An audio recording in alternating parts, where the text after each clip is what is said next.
First on film and entertainment. We're getting towards the end of the year. No idea what the weather is doing because, hey, it depends on the time of the day. That's kind of what we're in for during the summer.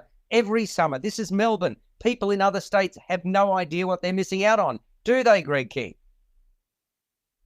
I think Sydney know what they're in for. Well, I'm saying if you come to Melbourne, you've got no idea what sort of weather. Like in Melbourne, you know to prepare, right? You can prepare an umbrella, you can prepare a parka, you can prepare a T-shirt. All on the same day. Correct. That's the point. But, you know, any other state, that we're the laughing stock when it comes to weather. Is that not the case, Peter? Look, I don't think so. I think our weather's become more settled and more predictable. What are you talking about? It's totally unsettled all the time. Well, where's the predictability in that? I don't know. We'll ask the Bureau of Meteorology. Oh, God, you know, you get forecasts that are, 27 days in advance and they're wrong. No, it's not. Sorry, I love the Bureau. We shouldn't be like this at all. No. I just like the fact that now I look at my app and, for example, if we're looking ahead and we sort of, for those people who want to, you're looking at Christmas Day, you're looking at Boxing Day, I mean, obviously cricket, etc. But I mean, you're preparing for it, right? There's the anticipation. You get closer to it, and it's totally different. So I'd rather they not tell us if it's wrong. How do I get that across, Peter? I don't know, but I suppose we'll weather the storm somehow. Thank you very much indeed. Now, guys, one thing that I want to start with a show simply because I had no idea what to expect, and I've said to you that I saw the MTC production, which is very, very, very funny. And I also saw the comedy theatre production, which is very funny, related to Christmas. One, you know, it's the Scrooge story, right? So you've got the Jewish version and you've got the Christian version. So they've been terrific. No complaints whatsoever. And, you know, I want them to keep coming back year after year. But what I hadn't seen is a show called A Very Naughty Christmas.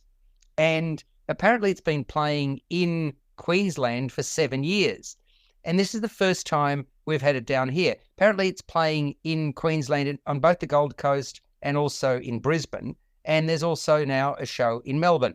And some of the people from Queensland have come down and others have stayed there. And we've got original cast members from this state. So now both of you have seen Magic Mike, yeah?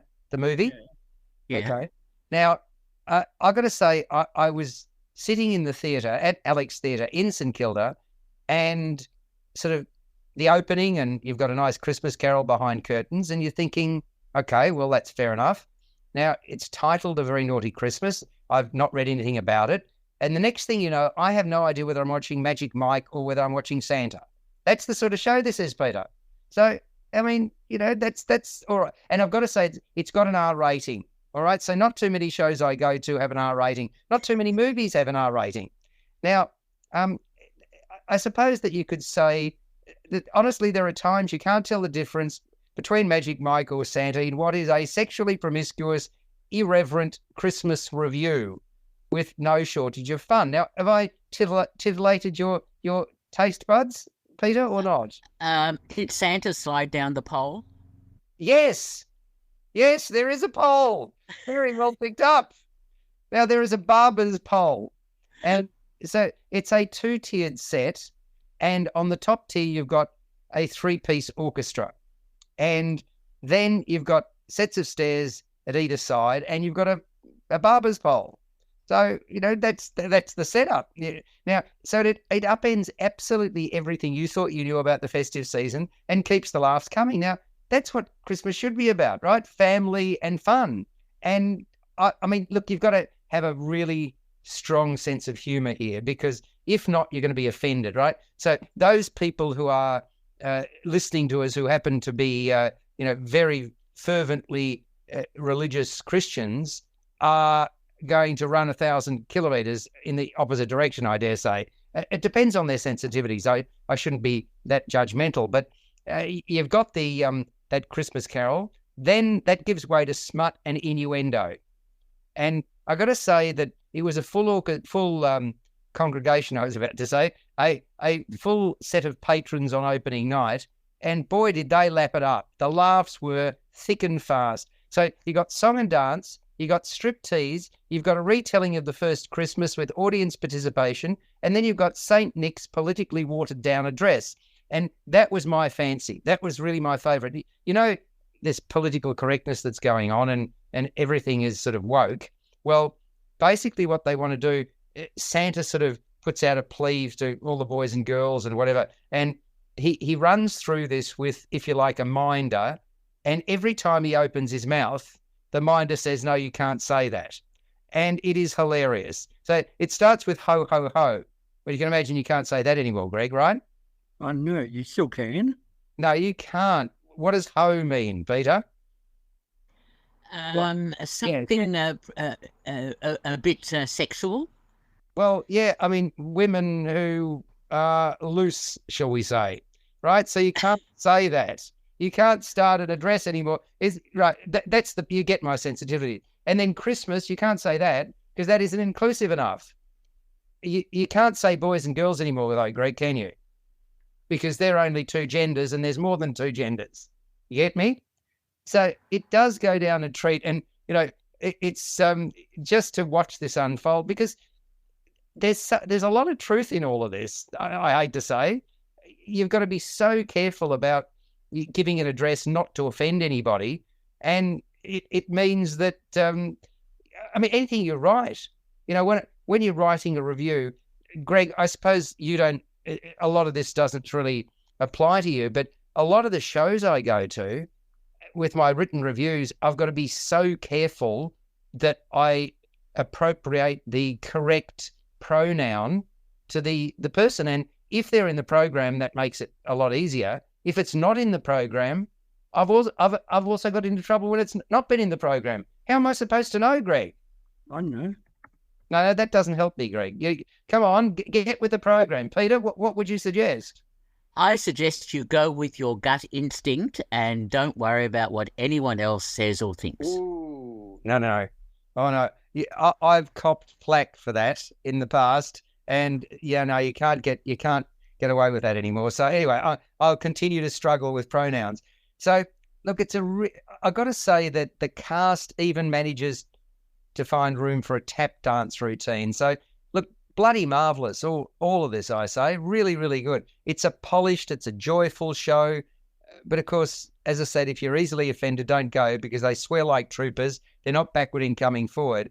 8 performers plus the 3-piece band. And you've got the musical director, Martine Wengro, on keyboard, Sam Ainsley on guitar and bass, and Facu Alvarez on drums. All the artists excel, but I want to highlight 3 of them.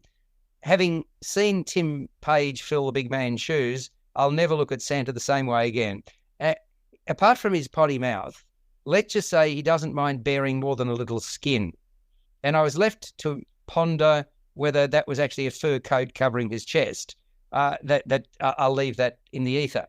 He'd be a lock at any Christmas party worth its salt. That's all I can say.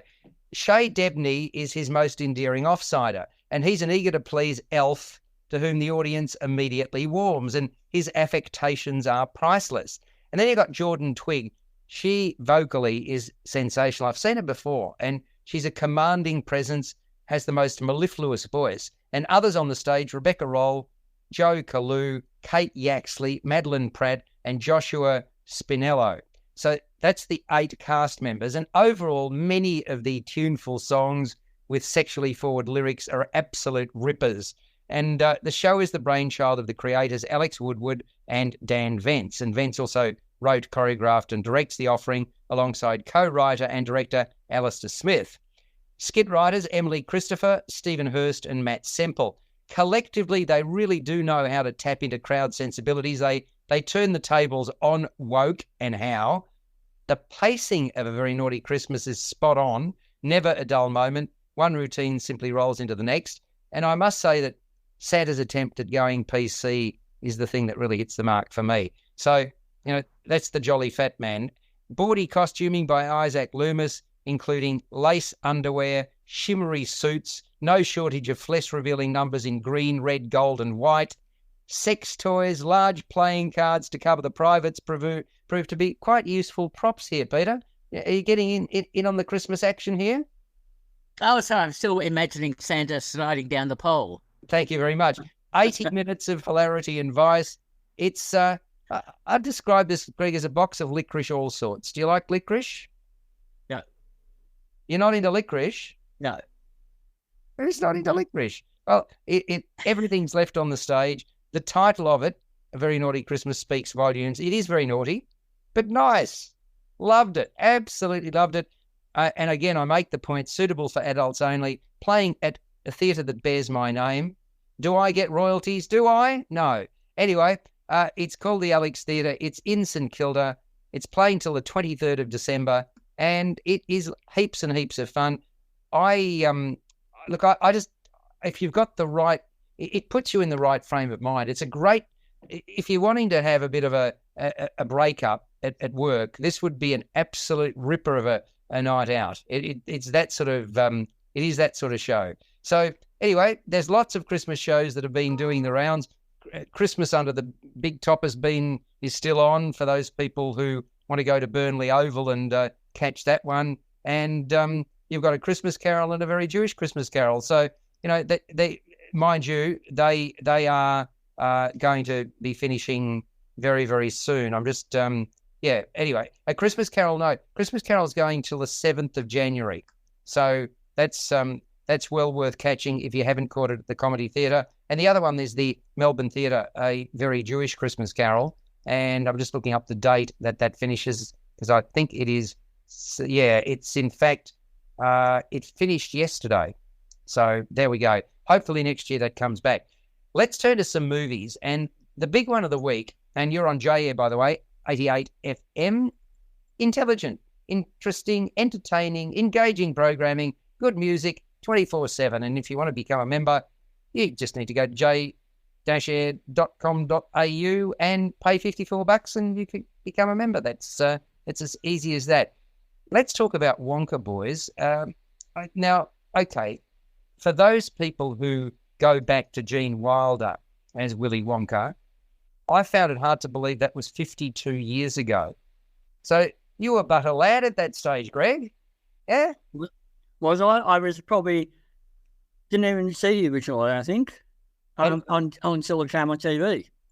What about Johnny Depp? Yes. Yeah, that was 18 years ago. So, yeah. Okay, when you think about this, the newest generation haven't been brought up on Gene Wilder or Johnny Depp. So, I mean, unless you're into movies, which, Peter, you were before, you were in the birth canal still. That was, what, about 237 years ago? But yes, never, Mozart. Yes. Sorry? With Mozart, yes. Yeah, exactly. Oh, yes, thank you. I mean, what I'm getting at, though, you would see movies before you were born. I get that. But a lot of people don't. So do you think it's fair game, and this is the conversation I want to have, do you think it's fair game that they redo, no matter how good a movie is, a movie for the next generation? Or do you think that it's incumbent upon people, even though they're reluctant to do that, to go and visit something predating their birth? What's your view? That's a hard one because the originals are usually always the best. However, remakes can be very good if they change things a little bit, if they update, if they have something that gives that extra energy to an original story. But generally speaking, I mean, a great example is Psycho. When they did a remake of Psycho, that was abominable. Yes, it wasn't good. Oh, but the remake... But Alice, is not a strict remake. It's more of an origin story. It is more of an origin. A valid point, but it's still, it still deals with the same theme. I mean, the point that I was making, I reckon it's only fitting that this generation has its own Wonka, right? And the singing, dancing Timothy Chalamet, I reckon he makes a mighty good fist of it. He, to me, like Johnny Depp, great choice, okay? Gene Wilder, terrific choice. I think all three of them have been outstanding choices. Do you not think that, Greg?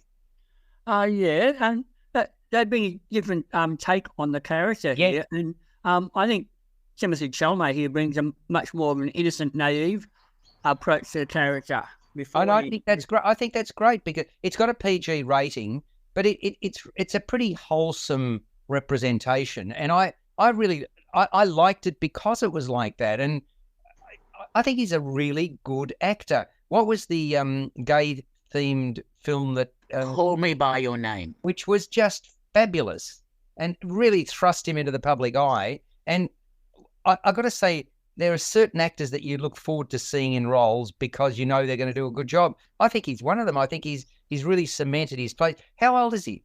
What, late 20s by now, or not even that? No, I think he's about 23, 24 or something like that. Wow. Yeah. Wow. He's really charming. He's effusive. He's the sort of magic man come chocolatier who arrives in town after... 27. He's 27. There you go. Okay. Thank you. Well, and when was Call Me By Your Name, mate? Just would you mind Googling while we're chatting away here? So he's this magic man come chocolatier, arrives in town having spent 7 years at sea, and he arrives, he decides he wants to open a chocolate shop. And having spent and squandered the 12 sovereigns in his pocket on his walk from ship to shore, he's now skint. And he chooses to think the best of a rogue who ushers him out of the cold. Okay, Call Me By Your Name is 2017. There you go. So, all right, so... 6 years ago. 6 years ago. So, all right. So, if he's 27, 21-year-old thrust into the limelight, he's very, very boyish in terms of his look as well. Anyway, Bleacher is the name of the rogue, played by Tom Davis, looks to take advantage of Wonka's vulnerability, takes him to lodgings at Mrs. Scrubbett's. Mrs. Scrubbett, played by Olivia Colman. You're talking about great actors. Anyway, not listening to the sage advice of one of Scrubbett's helping hands, kept in servitude, I might say, this helping hand, Wonka fails to read the fine print because he can't read.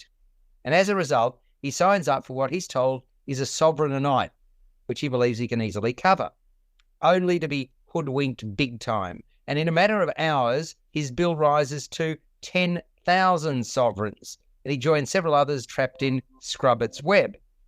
But Wonka's different to the others. Seemingly out of nowhere, he can magically create the world's most delicious chocolates that result in people literally taking flight. Now, at this point, I'm going to pause and ask, are you a chocoholic, Gregory King? I like my chocolate, yes. Yeah, okay. In terms of your favourite food, does chocolate rate in the top three? I don't know about the top three, but it will certainly be in the top 5 or 6. All right. Peter, true, give here. Yes? Chockies? I do like chocolate, especially dark chocolate, yes. You like dark chocolate, okay. Yes. So, now, in your top 3 food groups? I don't know. Again, like Greg, not necessarily top 3, but certainly in the top 10. Okay. Chocolate is number 1 for me. I absolutely adore chocolate, and chips is number 2. So does that make me very healthy, Peter? Right. Have you checked your cholesterol lately? And that, but I mean, you can air fry chips these days, so they're healthier, right? And they keep telling us that dark chocolate, the darker the better, is actually good for you. I'm not sure I believe that, but there you go. All right, so I like the fact, mind you, I tell you what, chocolate is one of life's pleasures, no question about that. And you go to a lot of European countries, and you have to go along, and some of the chocolate shops, just the smell of a chocolate shop, mind you, working in chocolate shop like Cadbury would be a bit of a challenge after a while, I reckon. Whether isn't it Cadbury that allows you to eat as much as you want? I'm not sure whether they then have a dietitian in to ensure that their workers don't drop dead. No, I'm not saying that. I'm not saying that at all. That just snuck out of my lips, and I deny it immediately. Anyway, I like Cadbury chocolate. I do. I also like Lindt. I think that's a really nice brand of chocolate. Now, what happens in Wonka is that people who try his chocolate that sort of he creates magically, as I say, literally take flight. And what happens beyond that is that he forges an instant connection with the orphan girl who urged him to read the fine print at the establishment where he's staying. And that girl's name is Noodle, or that's her nickname, played by Carla Lane. And with her help, she breaks his restraints, intent on opening a chocolate shop in a posh part of town named Gallery Gourmet, right? So her help, she breaks his restraints because he's literally tied down effectively. And it's something that he foresaw years earlier when his beloved mother, played by Sally Hawkins, who's now no longer with us, introduced him to the delights of handmade chocolate. That's how he got his love of the particular delicacy. Only what he doesn't count on is a conspiracy by a cartel operated by 3 uppity chocolatiers to keep him out of the market. And those 3 are Slugworth, played by Patterson Joseph, Prodnose Matt Lucas, and Fickelgruber Matthew Bainton. In their pockets are the Chief of Police, not literally, the Chief of Police, played by Keegan-Michael Key, a priest called Father Julian, Rowan Atkinson, and 500 chocoholic monks. Yes, you got it. You can be close to God and still like your chockies.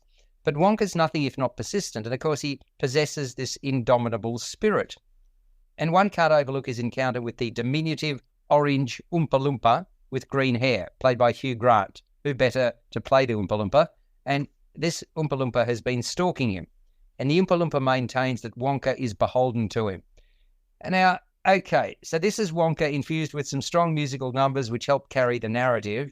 And the resetting of the Roald Dahl story is by Simon Farnaby and Paul King. I think it works a treat. It's colourful, it's creative, puts smiles on faces anew. Not surprisingly, it's the larger-than-life characters that make the piece what it is, and many are priceless. And I've already referenced Timothée Chalamet being so endearing. Olivia Colman revels in her greedy and wicked persona, which Tom Davis feeds. Patterson Joseph, Matt Lucas, Matthew Bainton play up the chocolate baron's arrogance and entitlement. Carla Lane displays resilience as Noodle. And the person who's gifted some choice one-liners and doesn't let us down, delivers them with aplomb is Hugh Grant. His droll sense of humour suits the role perfectly. Always a crowd favourite. I would have liked to have seen more of Rowan Atkinson as an unlikely man of the cloth. And among the many standouts in the film is the sumptuous costuming and the production design by Lindy Hemming and Nathan Crowley, respectively. Paul King, who established his bona fides as a fine family film director with Paddington and also Paddington 2, I reckon he's crafted another beauty. It's a delightful blend of fantasy, adventure and humour, and chocolate lovers can rejoice. Don't you think, Greg? Yes, indeed. There's a fun film there. And Paul King, as you said, has established himself. I really enjoyed Paddington 2 there. And fittingly, Hugh Grant, who's had a great couple of years there with his roles in Paddington and a couple of Guy Ritchie films, I thought he was excellent as Oompa Loompa there. Special effects have reduced him to a minuscule size, but he was having fun there. Timothée Chalamet brings that sense of innocence and naivety to the younger, optimistic Wonka there. But at times the film had a bit of a Tim Burton feel to it, I thought, there, especially the scenes set in the underground laundry there, and Olivia Colman's role there reminded me of a couple of Tim Burton films, particularly the Sweeney Todd there. It sort of captured that vibe for me. But it's very colourful, a lot of song and dance numbers there. I thought a couple of the songs were a little bit blander, actually, Alex. Did you? Oh, yeah. No, I like the songs, okay? Because they were really poppy type tunes, and I'm into top 40 type stuff, I'm afraid. So this suited me, okay? So, but I mean, the performances.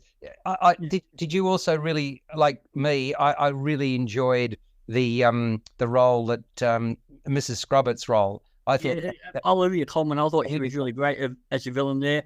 I enjoyed a little bit that Rowan Atkinson did there. Yeah, we needed more of him, didn't we? Yeah, we needed more of him. Yeah, because he didn't really have a chance. He was gazumped by Hugh Grant because Hugh Grant was gifted all these great lines. So, but it's a fun film and it's PG rated, so a lot of people are going to enjoy it. But I think adults as well as youngsters can have fun with this, don't you? Yeah. Yeah. Okay. Curmudgeon. Oh, sorry, Peter. Thank you very much. Step up to the plate. Come on, please tell me you enjoyed Wonka. I actually did enjoy Wonka. I thought a really nice British film which had a sort of Dickensian quality to it. And yes, Paul King, who directed Paddington 1 and 2, really knows how to get the humour going. And he also directs the song and dance numbers very well. I was surprised how good Chalamet was with the singing and dancing and so on. The special effects are also quite noteworthy.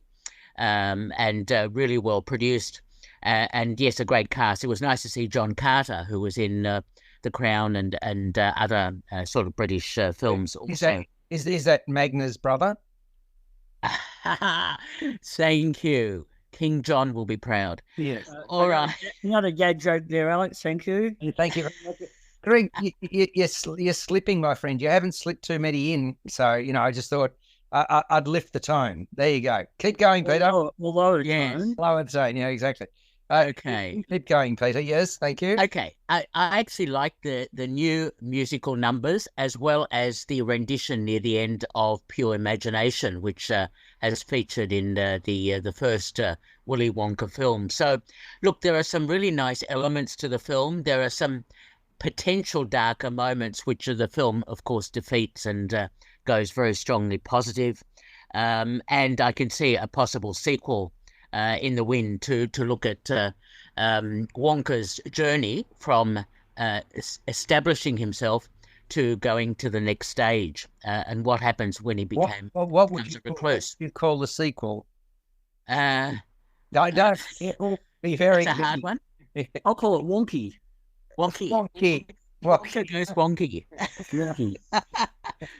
So, because I'm afraid that Paddington 2 didn't show a lot of imagination for me, and Wonka 2 doesn't really show a lot of imagination, hence the reason I asked. But no, I just wanted to add that the Roald Dahl estate was part of the production of this film. So it looks like they're going to be making more films that are accessible through Roald Dahl's sort of works.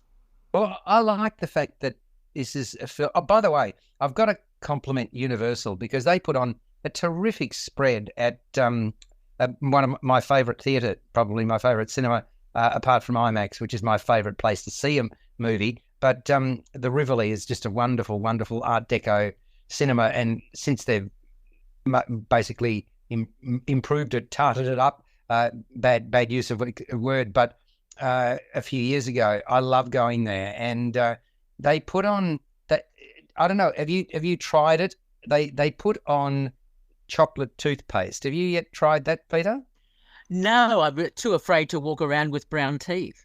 Well, okay. I'm going to tell you guys a story. Settle back, right? Settle back and enjoy the story. Thank you, Dad. Thank you.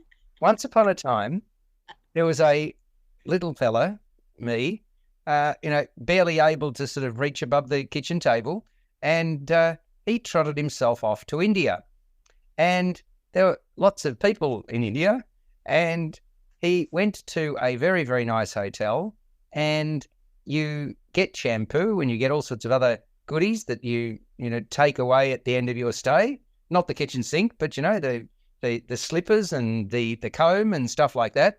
And the most delirious experience he had, apart from staying in the hotel, which was delightful, was the fact that he was given chocolate shampoo. Seriously. Now this shows how much of a chocoholic I am. Can you imagine sort of putting, rubbing it through your hair, and the aroma is just intoxicating. It fills the room. It's fantastic.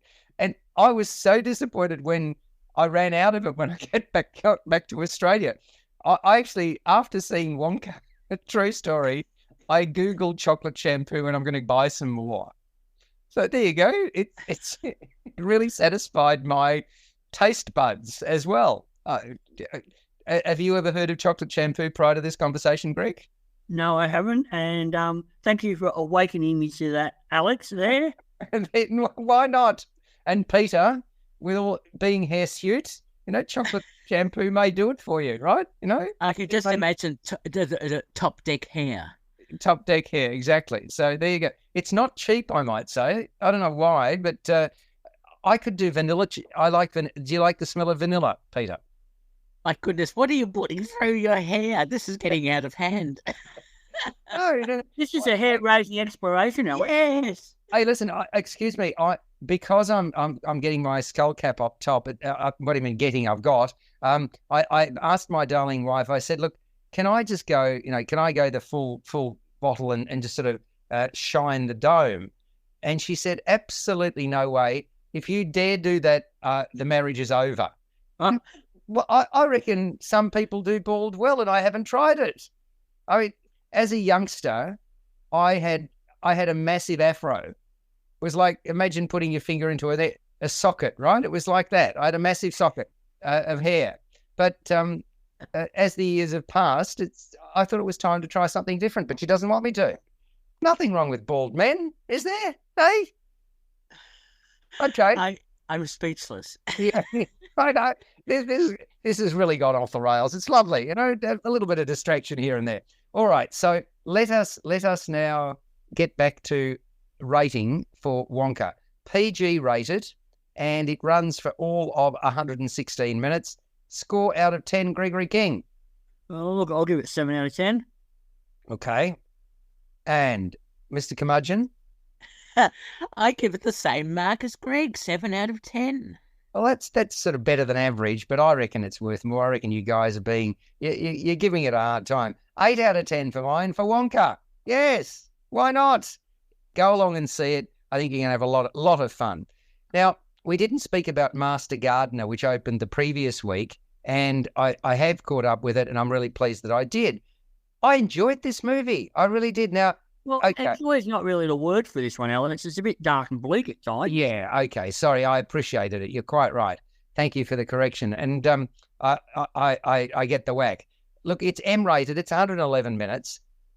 I've never heard the name of the Joel Edgerton character. Have you ever heard that before, Greg? Narvel. Narvel. Where does that come from? I've no idea. No, don't know. Probably a bit of navel gazing went into this one. Thank you. That's a marvel. That's, yes. All right. So Narvel Roth is the character that he plays. He's a remarkably gifted and meticulous gardener who leaves nothing to chance. Everything he does is planned and documented. Nevertheless, his nights are plagued by flashbacks to a different time in his life. And he leads a team of gardeners tending the grounds of Norma Haverhill's beautiful and historic private estate called Gracewood Gardens. And Norma Haverhill is a role filled by Sigourney Weaver. He is preparing for the annual spring charity auction when Ms. Haverhill, who is a no-nonsense employer, calls him in for a chat. She asks him to engage her troubled grandniece, Maya Core, played by Quintessa Swindell, whom she hasn't seen since the latter was a little girl, wants him to employ her as his apprentice. Pardon me. I'm going to now take a drink because I'm going hoarse. Gurgle, gurgle, gurgle. So Miss Haverhill makes it clear she has no respect for Maya Core's mother, who is her niece, and who was a drug addict. And it's soon established that 20-something Maya is quick on the uptake and seemingly settles well into her gardening duties. That is until she has a couple of unsettling run-ins with the hard-nosed Miss Haverhill. Things really begin to unravel after Maya arrives at work having been beaten up by the drug peddler that also dealt with her mother. And at the same time, a jealous Miss Haverhill accuses Narvel of having sexual relationship with Maya. Truth be told, age is no barrier for Miss Haverhill to have a special relationship with the conciliatory Narvel.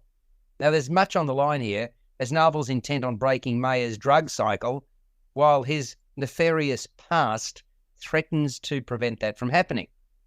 The Narvel of today is a vastly different man from the one he was more than a decade earlier, and yet he may have to use the wiles of bygone days to deal with the present.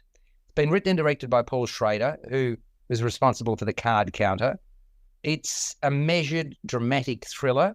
It's got a mysterious and ugly underbelly, and it's a question of pulling back the layers, which only happens gradually, because we, the audience, we're left to piece together the full backstory, which is not revealed. That's a deliberate drip feed ploy by Schrader. Works well, as the cues are strong enough to do that. In other words, Schrader lets our respective and collective imaginations run freely. Although not initially envisaged as a trilogy, Master Gardener does mark the end of 3 what I'll call lonely figure films. They're movies concerning characters wrestling with the past and hiding behind day jobs, waiting for something to change. First was First Reformed, that was 2017, The Card Counter I mentioned in 2021, and now Master Gardener. Mind you, that kind of character first emerged in Taxi Driver. That was a film that Schrader wrote back in 1976 as an outgrowth of the existential hero that you often got in European fiction.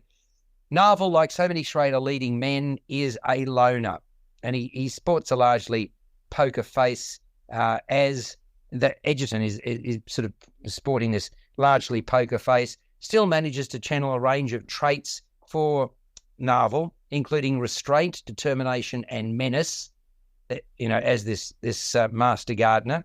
And there's an orderliness and respect about his fellow green thumbs as they're cast in this movie. As Ms. Haverhill, Sigourney Weaver is a controlling figure, very used to getting her way. And with her life at the crossroads, Quintessa Swindell has a magnetism, I thought, about her as Maya. Quite an endearing character, even though she's certainly got a dark side. I really appreciated the plot twists, the gritty feel of the movie, which balances order with chaos. Did you appreciate it as well, Peter, or not? I did. I really like Paul Schrader's work, and the way he deals with the writing that he does, and also with his direction. First Reformed, you mentioned, and Taxi Driver, and Raging Bull, etc. He deals with damaged people or people who need redemption of some sort as well. And I found Master Gardener so interesting because of the neo-Nazi aspect that's developed in the storyline, as well as the racial issues that come up: white supremacy, white superiority, wealth versus poverty, etc. There are so many aspects to the film, without going into too much detail in the narrative structure of the plot, that I think it makes the film very impressive. And it is extremely well acted by Edgerton and by Sigourney Weaver, especially, who plays this rather difficult, privileged white role extremely well. Yeah. What about Quintessa Swindell? I thought she certainly impressed me.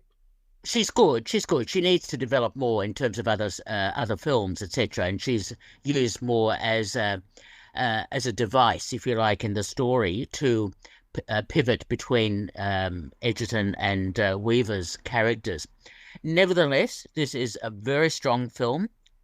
Paul Schrader is such an important filmmaker, and I thoroughly endorse this film, that people go and see it. It's excellent. And Greg, did you enjoy it too? Well, as I said before, Alex, it's not a film I actually enjoy. Because it's a fairly nihilistic film towards the end there. And as you and Peter pointed out, it follows the trajectory of a lot of Schrader's films. And a sort of loner character trying to atone for his dark past there. This build up is slow and measured, and then it ventures into more familiar territory before it erupts into controlled violence at the end. It follows the template of films like Taxi Driver, The Card Counter, First Reformed, and all those. But I thought the performances were quite good here. Edgerton has a button-up quality here to his performance. It's nicely understated. And he brings a sort of dour quality to his Narvel there. And his growing sense of unease is palpable there. And I thought Weaver was suitably haughty and imperious and cold and slightly unhappy there.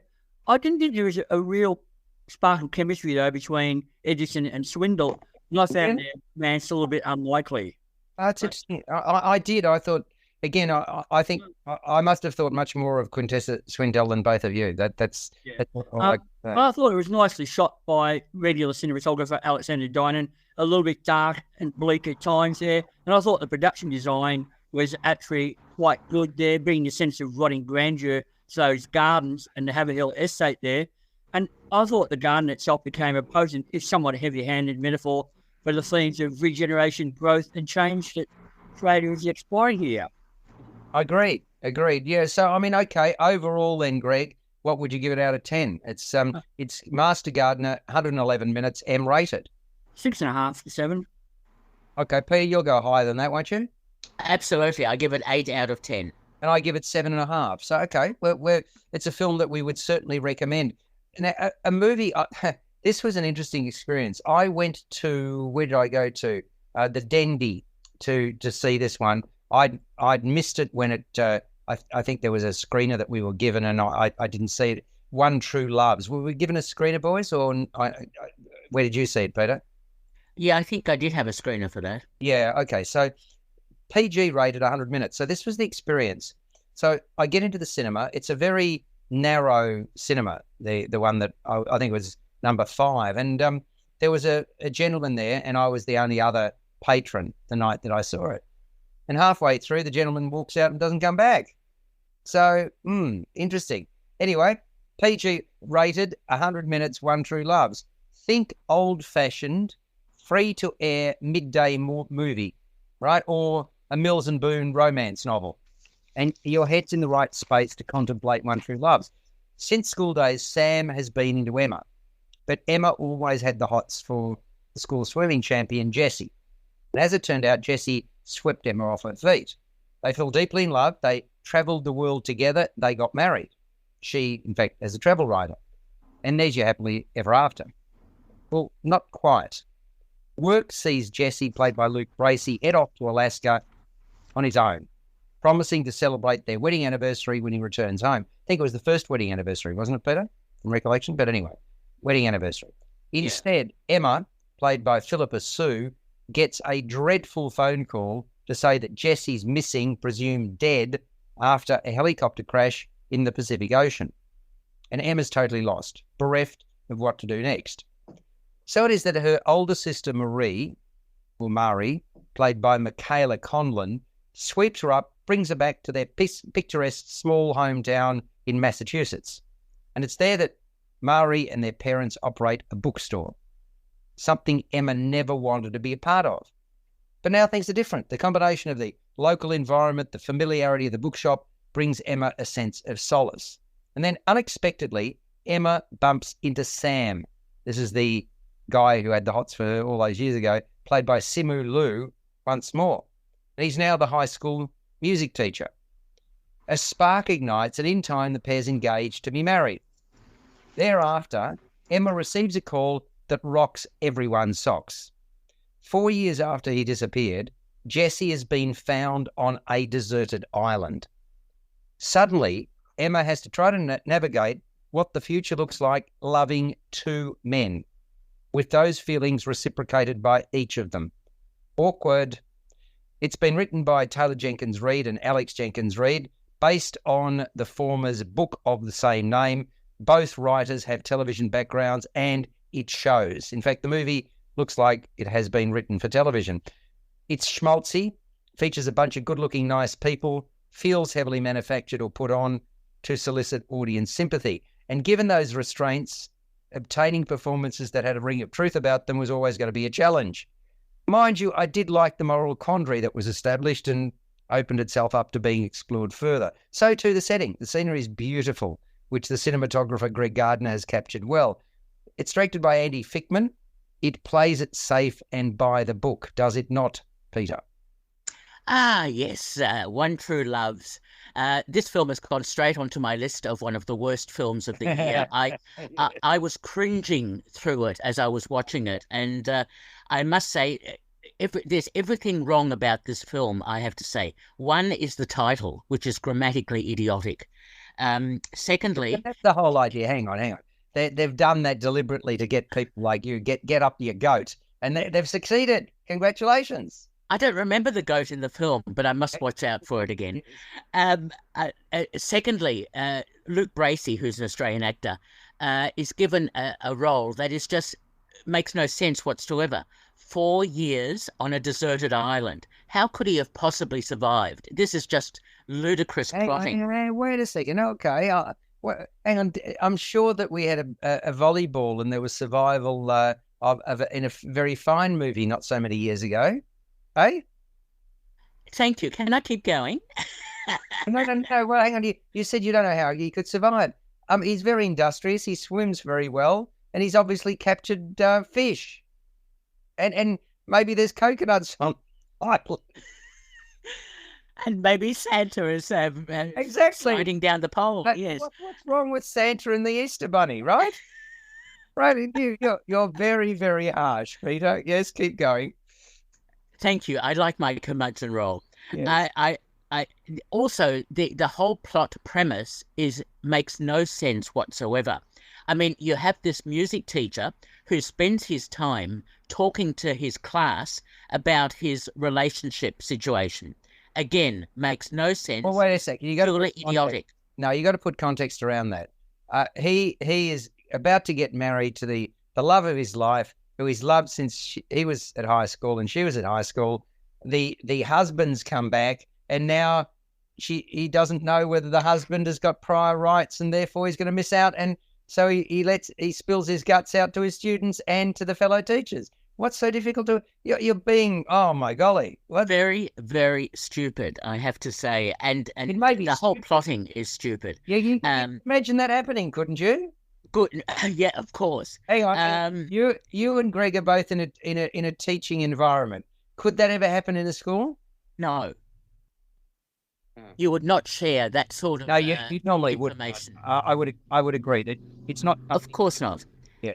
And such good actors as Michael O'Keefe, who I remember back from films dating back a number of years, and Tom Everett Scott are totally wasted in this film. Yeah, I was surprised to see Tom Everett Scott, I've got to say, in a thankless role.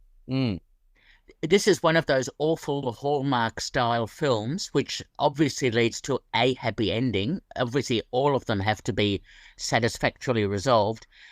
One True Loves, I would give that a huge miss. It is just awful. Well, look, it's been a long time since Greg, do you remember, even on your program, I often talked about sort of midday movie and this was, for years I did this.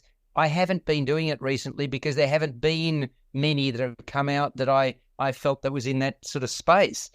This one definitely is. I thought it was okay. I thought I knew exactly what was happening. I knew exactly what was going to happen once it was established that he'd been lost and found. Notwithstanding that, I suppose I adopted, it's a midday movie type film, and it snuck through into the cinemas. I'm giving it a 5.5 out of 10. So a bare pass, PG, 100 minutes. You're going to fail it. I know that. What's your score? Is it 1 or is it 2, Peter? You are so right. I can barely give it 2 out of 10. There you go. Wow. So this makes the list, eh? Have you seen a worse film, Peter, this year? Oh, yes. Blue Beetle is one that comes to mind. The Fast X was just awful. Shazam. Look, there are some really shockers this year. Okay, good. It's nice to know that, you're keeping count. I'm delighted to hear it. So, all right. I do have good films too, though. I'm delighted to hear it. And by the way, I think we'll do that next week, guys. In terms of the film, do we do Christmas films or do we do films of the year next week? What do you think?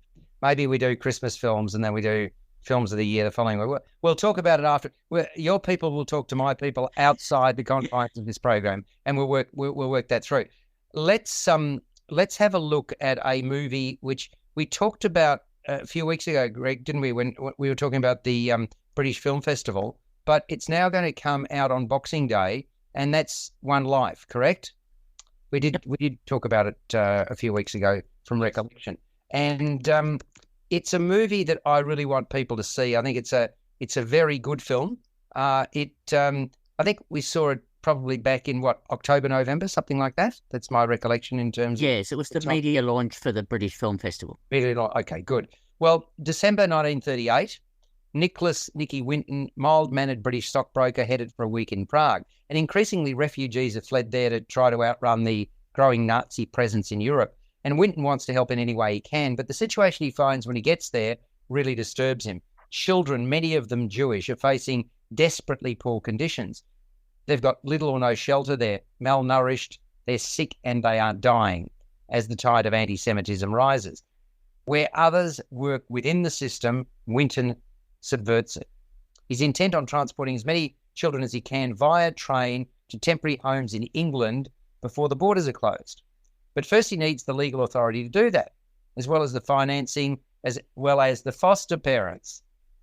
Decades later, as I say, started December 1938, now 1987, living in Maidenhead, England, Winton's wartime experiences come flooding back. The prompt is opening a thick scrapbook which charts his exploits. And in turn, that triggers a series of life-affirming events. Quite a remarkable story of persistence and humility. Winton's presented as a humanitarian intent on doing the right thing. And as a younger man, he's the driving force behind a quite remarkable rescue effort. In old age, he finally gets the recognition he so richly deserved. Based on the book If It's Not Possible by Nicholas Winton's daughter, Barbara, who unfortunately passed away midway through principal photography on this movie. And the screenplay by Lucinda Coxon and Nick Drake is very well developed, many surprises coming near the end of the film.